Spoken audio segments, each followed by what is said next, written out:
Imagine this. You're at home, minding your own business. Maybe you've just had a shower, you're dealing with health issues, and you're trying to find a moment of peace. Then, your front door sounds like it's about to be broken down. This isn't a social call, this is the police, and they believe you're a wanted criminal. Anyway, just to see what's going on. Do you know anyone else called David Morley? No, someone give me a name in or something. In the address, Bob. You know what your driver's license are out. I've got my driving licence. Do you want me to show you a picture of it? Right, have a look, mate. Right, before you start doing anything, let's get things straight. I'm not done jack shit wrong, yeah? I'm not saying Someone's giving me you're knocking my door off, you're giving me an heart attack. No. And say you me. But this guy you've got in custody, have you not took his prints? Have you not tried to ID him yourself? You know what I mean? I can tell you right now, David, it is, we've been asked to come and do this search. We don't get involved in that side of it. The information I have is, here's a form, authorised by an inspector, this address, which belongs to this person, needs searching. That's all I get given. This was the reality for David Morley, a resident of Manchester, in a video that has since gone viral and sparked a massive conversation about police procedures, mistaken identity, and the rights of ordinary citizens. Today, we're going to break down this intense encounter minute by minute and explore the critical questions it raises. The encounter begins with immediate confusion and tension. If you could just grab us your ID so we could say. Right, I'll get you. Right, stay there 1 minute. Right? Right. Stay there. I'm not inviting you in. Stay there 1 minute. I've not looked at the paperwork or nothing yet. Right, I've got authorities to come in now. I'm not going to come in with you because I'm going to. Right, I'll show you my ID. I want to sort this out. And obviously, some little cunt's give my name in and brought yous here. I've done jack shit wrong. I've been out of trouble for years.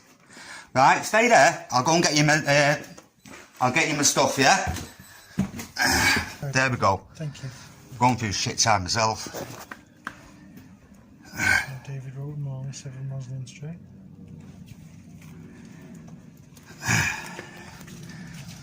So you said you had this once before? Oh, years ago, my brother gave me... Before we dive into this case, let's set the stage. Picture yourself in David Morley's position.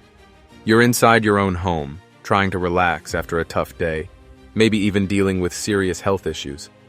Suddenly, your front door is hammered so aggressively that it feels like it's about to come off its hinges. Police are outside, shouting, ready to enter, and accusing you of being a wanted criminal. But here's the kicker. You haven't done anything wrong. The real twist? Someone in custody has given your exact name and address. This moment, captured on video in Manchester, has now gone viral, igniting debates on policing, mistaken identity, and civil rights. Over the next few minutes, we'll break down the police procedure. Name years and years ago. So they've all been out to do with me. Don't look fuck all like me now.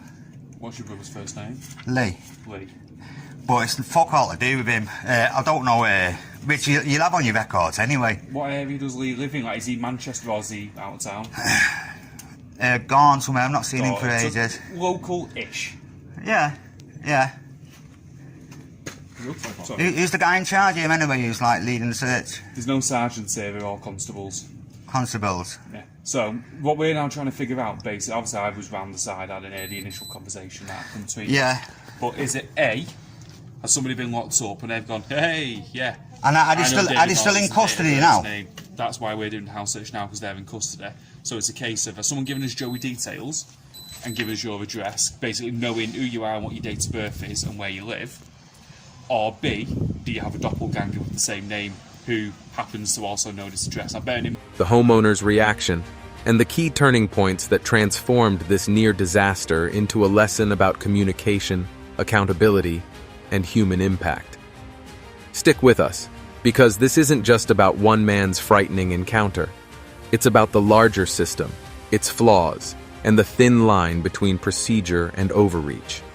And trust me, the ending of this case is not what you'd expect. Notice how quickly the conversation turns from shock to explanation. David is rattled, frustrated, and yet determined to prove his innocence. He offers his license and even references his past, admitting that years ago his own brother had once used his name. Mind, addresses and people are not hard to put together. Yeah. It's all registers and so on.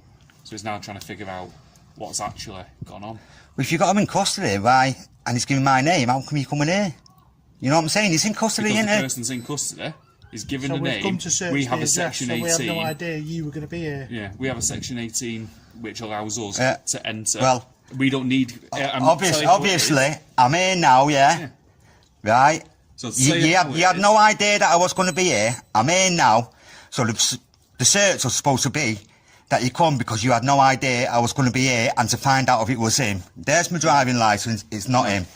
The police are looking for a David Morley. The man at the door is, in fact, David Morley. But as the conversation unfolds, it becomes clear there's a major disconnect. Right from the start, you can feel the homeowner's anxiety. He's just been startled by the aggressive knock. This shows us two things.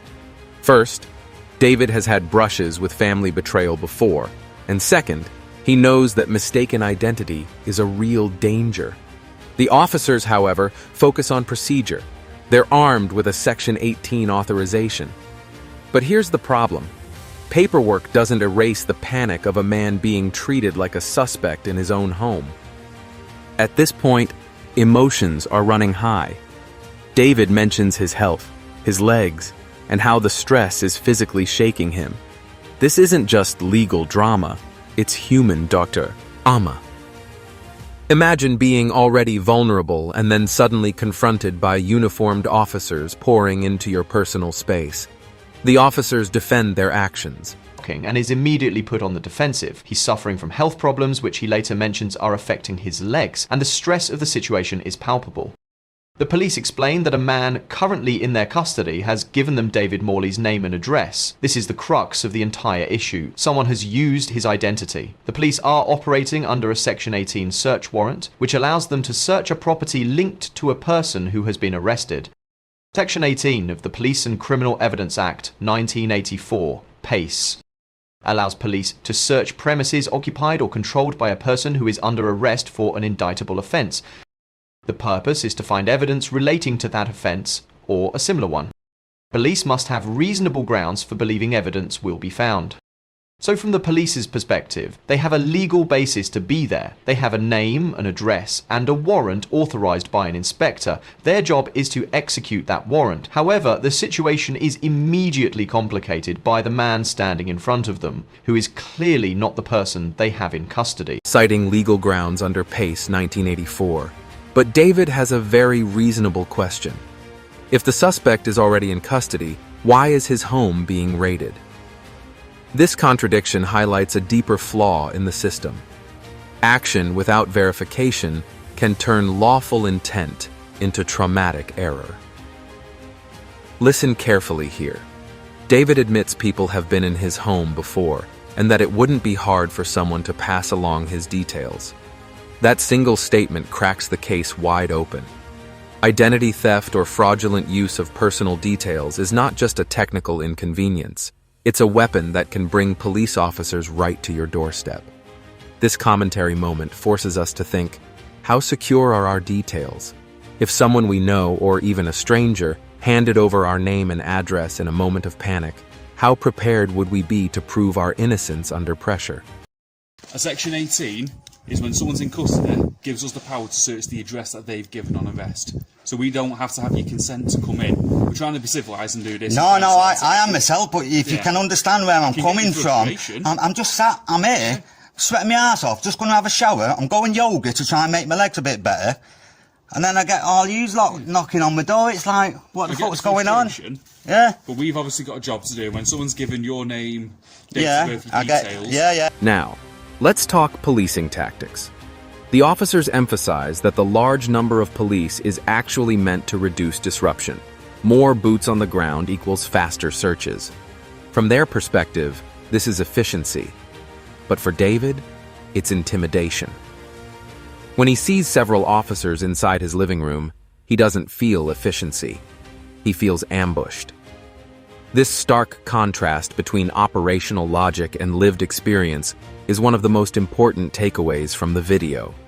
What the law sees as procedure often looks and feels very different to the person on the receiving end. I get it. You have to then search the address that they've given. Now, by the sounds of it, obviously I came in halfway through a conversation, but it sounds like someone is selling pork pies and a bag of trout to us.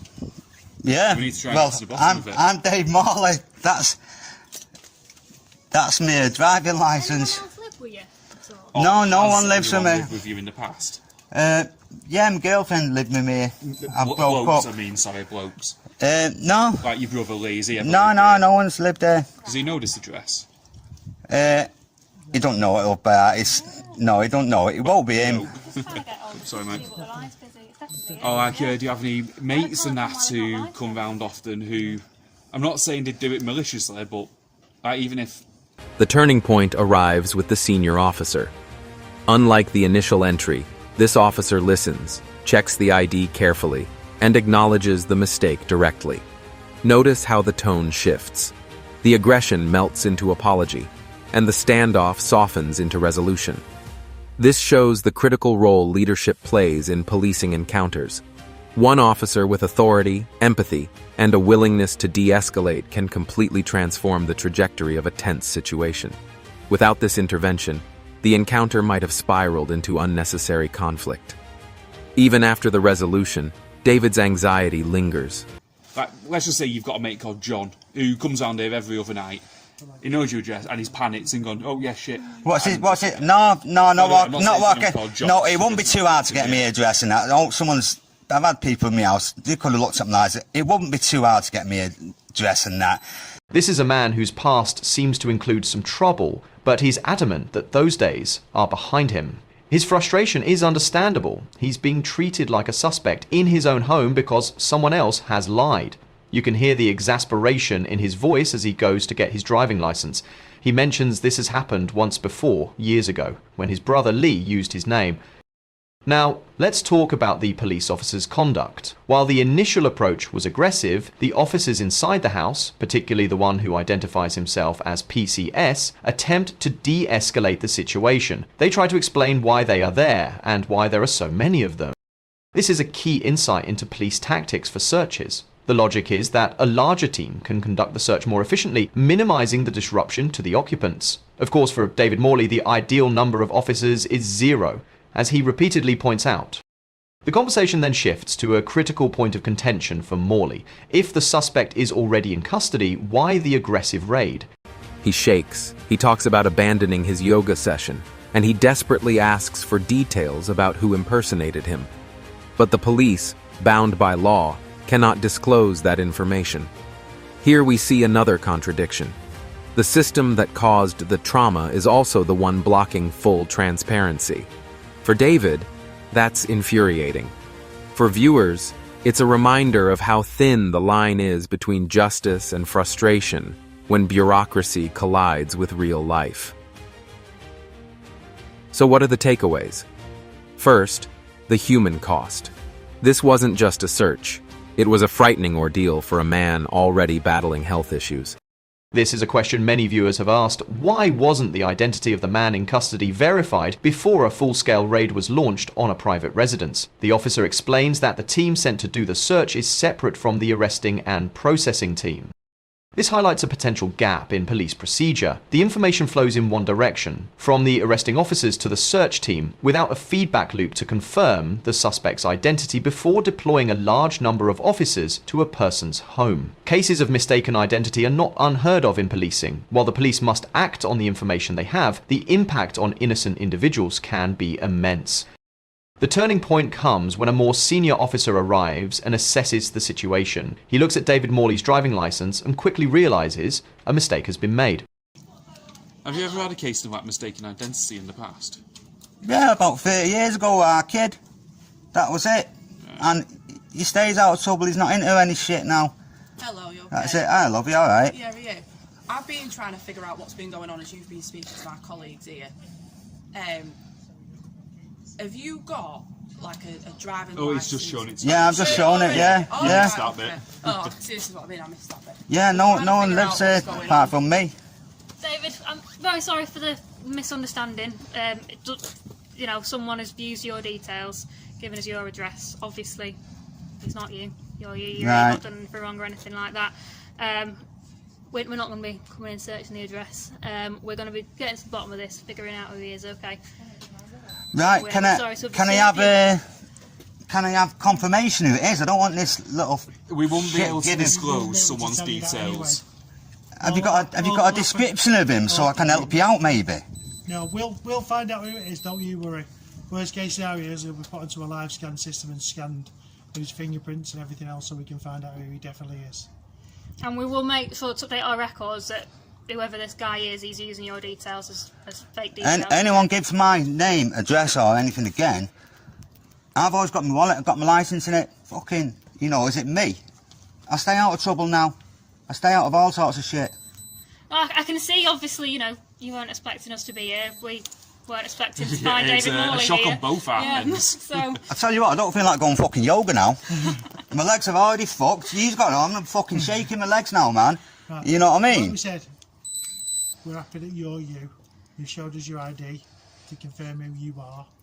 So because of that, we're going to leave you in peace, alright? Alright, you can be a fucking heart attack anyway, a lot of you. So, very sorry about Alright, that. have a good day, all you guys.